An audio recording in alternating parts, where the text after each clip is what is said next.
ਇੱਕ ਉਹ ਰਾਂਝਾ ਹੈ ਅੱਜ ਸਾਡੇ ਕੋਲ ਜਿਹਨੇ ਛੱਡਿਆ ਬਹਾਵਲ ਨਗਰ ਆਪਣੀ ਹੀਰ ਦੀ ਖਾਤਰ।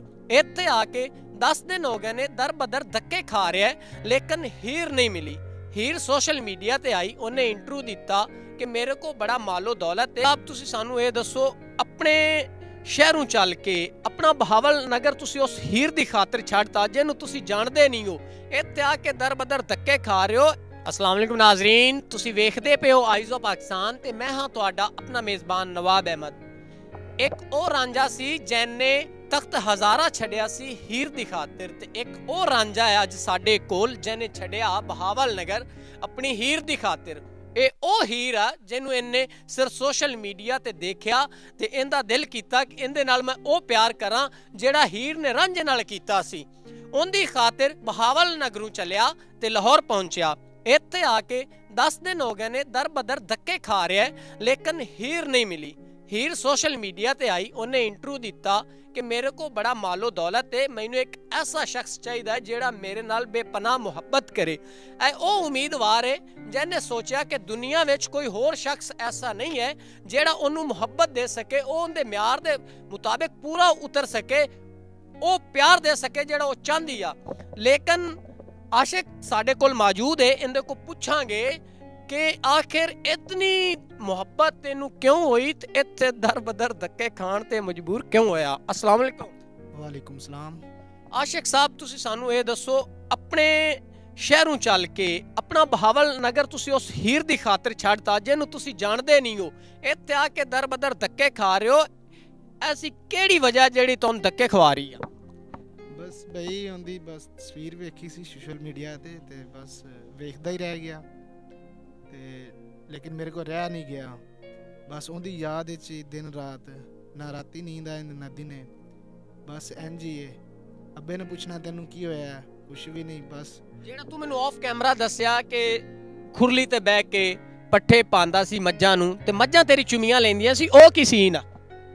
बस उत्थे बह के खुरली च गुमशुम हो जाना, उनकी वीडियो जूम करके वेखनी, उनकी तस्वीर वेखनी। ਕਦੀ ਉਹਦੀਆਂ ਸੋਚਾਂ ਚ ਆਪਣੇ ਨਾਲ ਜ਼ਿਆਦਤੀ ਕੀਤੀ ਹੋਵੇ? नहीं ए नौबत हाली तक नहीं पहुंची, लेकिन अगे बस दिन रात ਅੱਗੇ ਹੋ ਸਕਦਾ ਹੈ हो सकता है ना मिली तो ਆਪਣਾ ਨੁਕਸਾਨ ਕਰ ਸਕਦਾ ਹੈ ਯਾਰ।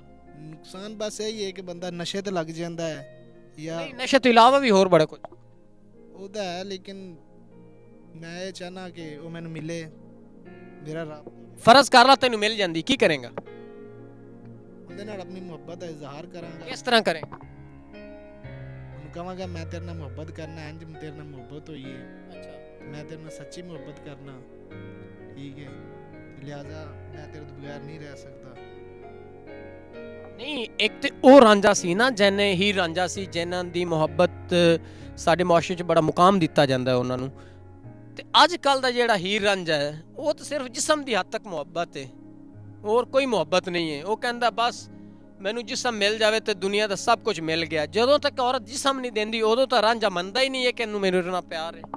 ਨਹੀਂ ਬਈ, ਜਿਸਮ ਨਾਲ ਪਿਆਰ ਨਹੀਂ, ਦਿਲੋਂ ਪਿਆਰ ਹੈ, ਮੁਹੱਬਤ ਹੈ, ਚਾਹਤ ਹੈ, ਉਹਦੇ ਨਾਲ ਮੈਂ ਆਪਣੀ ਜ਼ਿੰਦਗੀ ਬਸਰ ਕਰਾਂ, ਠੀਕ ਹੈ। ਕਦੀ ਇਹ ਫੀਲ ਨਹੀਂ ਹੋਇਆ ਕਿ ਮੈਂ ਗਲਤ ਕਰ ਰਿਹਾ, ਮੈਂ ਰਾਂਝਾ ਬਣ ਰਿਹਾ, ਲੋਕ ਮੈਨੂੰ ਦੇਖਣਗੇ ਕਿ ਇੱਕ ਅਣਜਾਣ ਲੜਕੀ ਦੇ ਪਿੱਛੇ ਮੈਂ ਜ਼ਲੀਲ ਹੋ ਰਿਹਾ, ਧੱਕੇ ਖਾ ਰਿਹਾ? ਨਹੀਂ, ਬਸ ਜਿਸ ਮੁਹੱਬਤ ਹੋ ਜਾਏ, ਪਿਆਰ ਹੋ ਜਾਵੇ ਤੇ ਫਿਰ ਇਹ ਇਨਸਾਨ ਦੇ ਜ਼ਿਹਨ 'ਚ ਨਹੀਂ ਆਂਦਾ। ਤੇ ਬਸ ਇੰਟਰਵਿਊ 'ਚ ਵੇਖਿਆ ਪਾਗਲ ਹੋ ਗਿਆ, ਉਹਨੇ ਕਿਹਾ ਮੈਂ ਸ਼ੇਖੂਪੁਰੇ ਉਹਦੇ 'ਚ ਐਸੀ ਕਿਹੜੀ ਚੀਜ਼ ਹੈ ਜਿਹੜੀ ਤੈਨੂੰ ਪਾਗਲ ਕਰਦਾ? ਬਸ ਵੈਸੇ ਹੀ ਇੱਕ ਇਨਸਾਨ ਹੈਗਾ, ਮੁਹੱਬਤ ਹੋ ਜਾਂਦੀ ਹੈ ਬੰਦੇ ਨੂੰ, ਕਿਉਂ ਨਹੀਂ ਹੁੰਦੀ? ਬਸ ਭਾਈ ਮੈਂ ਨਹੀਂ ਮੰਨਦਾ ਅੱਜ ਕੱਲ ਦੇ ਦੌਰ ਦੇ ਅੰਦਰ ਜਿਹੜੀ ਮੁਹੱਬਤ ਹੈ, ਇੱਕ ਲੜਕੇ ਲੜਕੀ ਦੀ ਜਿਹੜੀ ਮੁਹੱਬਤ ਉਹ ਸਿਰਫ ਔਰ ਸਿਰਫ ਜਿਸਮ ਦੀ ਹੱਦ ਤੱਕ ਕਰੂ ਵਾਲੀਆਂ ਮੁਹੱਬਤਾਂ ਖਤਮ ਹੋ ਗਈਆਂ। ਰਾਂਝੇ ਟੁਰ ਗਏ, ਹੀਰਾਂ ਟੁਰ ਗਈਆਂ, ਤੇ ਹੁਣ ਤੇ ਸਾਰਾ ਕੰਮ ਹੀ ਬਾਬੇ ਦਾ। ਤੇ ਇਹ ਆਸ਼ਿਕ ਸਾਹਿਬ ਕਹਿੰਦੇ ਨੇ ਕਿ ਮੈਨੂੰ ਸਿਰਫ ਉਹਦੇ ਰੂਹ ਨਾਲ ਮੁਹੱਬਤ ਹੈ। ਮੈਂ ਤੇ ਗੱਲ ਮੰਨਦਾ ਨਹੀਂ। ਅਗਰ ਤੁਸੀਂ ਮੰਨਦੇ ਹੋ ਤੇ ਕਮੈਂਟਸ ਵਿੱਚ ਜ਼ਰੂਰ ਦੱਸਿਆ ਜੇ।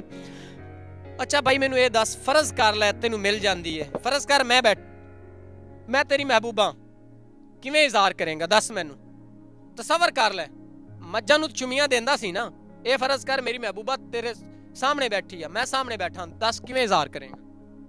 ਬਸ ਉਹਦੇ ਸਾਹਮਣੇ ਬਵਾਂਗਾ, ਉਹਨੂੰ ਦੱਸਾਂਗਾ, ਉਹਦੇ ਨਾਲ ਇਜ਼ਹਾਰ ਕਰਾਂਗਾ। ਫਰਜ਼ ਕਰ ਮੈਂ ਬੈਠਾ, ਮੈਂ ਤੇਰੀ ਮਹਿਬੂਬਾ, ਦੱਸ ਕਿਵੇਂ ਕਰੇਂਗਾ? ਬਸ ਜਦੋਂ ਸਾਹਮਣੇ ਆਏਗੀ ਉਹਦੇ ਨਾਲ ਇਜ਼ਹਾਰ ਕਰ ਲਾਂਗਾ ਕਿ ਮੈਂ ਤੇਰੇ ਨਾਲ ਮੁਹੱਬਤ ਕਰਨਾ, ਇੰਜ ਮੁਹੱਬਤ ਹੋਈ। ਫਰਜ਼ ਕਰ ਲੈ ਨਾ ਕਿ ਮੈਂ ਤੇਰੀ ਮਹਿਬੂਬਾ ਬੈਠੀਆਂ। ਲੋ ਜੀ, ਹੁਣ ਤੁਸੀਂ ਕਿਵੇਂ ਹੋ ਸਕਦੇ ਜੀ ਉਹਦੀ ਜਗ੍ਹਾ ਤੇ? ਨਾਜ਼ਰੀਨ, ਅਸੀਂ ਉਹਦਾ ਮੁਕਾਮ ਹੀ ਨਹੀਂ ਲੈ ਸਕਦੇ, ਫਰਜ਼ੀ ਮੁਕਾਮ ਹੀ ਨਹੀਂ ਲੈ ਸਕਦੇ। ਇਤਨੀ ਮੁਹੱਬਤ ਹੈ ਇਸ ਰਾਂਝੇ ਨੂੰ ਉਹਦੇ ਨਾਲ। ਅੱਲਾ ਜਾਣਦਾ ਹੈ ਜਾਂ ਇਹ ਜਾਣਦਾ ਹੈ ਇਹਨੂੰ ਕਿਹੜੀ ਮੁਹੱਬਤ ਹੈ, ਲੇਕਿਨ ਅੱਜ ਦੇ ਦੌਰ ਵਿੱਚ ਉਹ ਮੁਹੱਬਤ ਨਹੀਂ ਹੈ ਜਿਹੜਾ ਇਹ ਰਾਂਝਾ ਸਾਹਿਬ ਚਾਹੁੰਦੇ ਨੇ। ਇਸ ਰਾਂਝੇ ਸਾਹਿਬ ਨੂੰ ਵੀ ਸਿਰਫ ਉਦੋਂ ਤੱਕ ਮੁਹੱਬਤ ਹੈ ਕਿ ਜਦੋਂ ਤੱਕ ਉਹ ਹਾਸਿਲ ਨਹੀਂ ਹੁੰਦੀ। ਜਦੋਂ ਹਾਸਿਲ ਹੋਗੀ ਮੁਹੱਬਤਾਂ ਖਤਮ, ਸਭ ਕੁਝ ਖਤਮ। ਅੱਛਾ ਨਾਜ਼ਰੀਨ, ਤੁਸੀਂ ਦੇਖੀਏ ਪੂਰੀ ਵੀਡੀਓ। ਆਸ਼ਿਕ ਸਾਹਿਬ ਦਾ ਹਾਲ ਦੇਖਿਆ, ਦਰ ਬਦਰ ਧੱਕੇ ਖਾ ਰਿਹਾ ਹੈ। ਮੇਰੇ ਕੋਲ ਆਇਆ, ਮੇਰੇ ਨਾਲ ਇਹਨੇ ਰਾਬਤਾ ਕੀਤਾ, ਮੈਂ ਇਹਦੀ ਆਵਾਜ਼ ਬਣਿਆ। ਮੈਂ ਉਸ ਹੀਰ ਨੂੰ ਵੀ ਪੈਗਾਮ ਦੇਣਾ ਚਾਹਨਾ ਜਿਹੜੀ ਇਹਨੂੰ ਜਾਣਦੀ ਤੱਕ ਨਹੀਂ ਇਹ ਕੌਣ ਹੈ ਕੌਣ ਨਹੀਂ ਹੈ, ਲੇਕਿਨ ਇਹ ਉਹਦੀ ਖਾਤਰ ਧੱਕੇ ਖਾ ਰਿਹਾ ਹੈ। ਅਗਰ ਉਹ ਇਹਦੀ ਵੀਡੀਓ ਦੇਖਦੀ ਪਈ ਆ ਤੇ ਜ਼ਰੂਰ ਇਹਦੇ ਨਾਲ ਰਾਬਤਾ ਕਰੇ ਤਾਂ ਕਿ ਬਚ ਸਕੇ, ਨਹੀਂ ਤੇ ਆਪਣੇ ਜਿਸਮ ਨਾਲ ਉਹ ਜ਼ੁਲਮ ਕਰੇਗਾ ਜਿਹੜੇ ਬਿਆਨ ਨਹੀਂ ਅਸੀਂ ਕਰ ਸਕਦੇ। ਬਰਾਏ ਮਿਹਰਬਾਨੀ ਤੁਸੀਂ ਇਸ ਬਾਈ ਦੇ ਬਾਰੇ, ਇਸ ਅੱਜ ਦੇ ਇਸ ਮੌਜੂਦਾ ਦੌਰ ਦੇ ਆਸ਼ਿਕ ਦੇ ਬਾਰੇ ਕੀ ਕਹਿੰਦੇ ਹੋ, ਜ਼ਰੂਰ ਦੱਸਿਆ ਜੇ। ਇਸੇ ਦੇ ਨਾਲ ਆਪਣੇ ਮੇਜ਼ਬਾਨ ਨਵਾਬ ਅਹਿਮਦ ਨੂੰ ਦਿਓ ਇਜਾਜ਼ਤ। ਖੁਦਾ ਹਾਫਿਜ਼।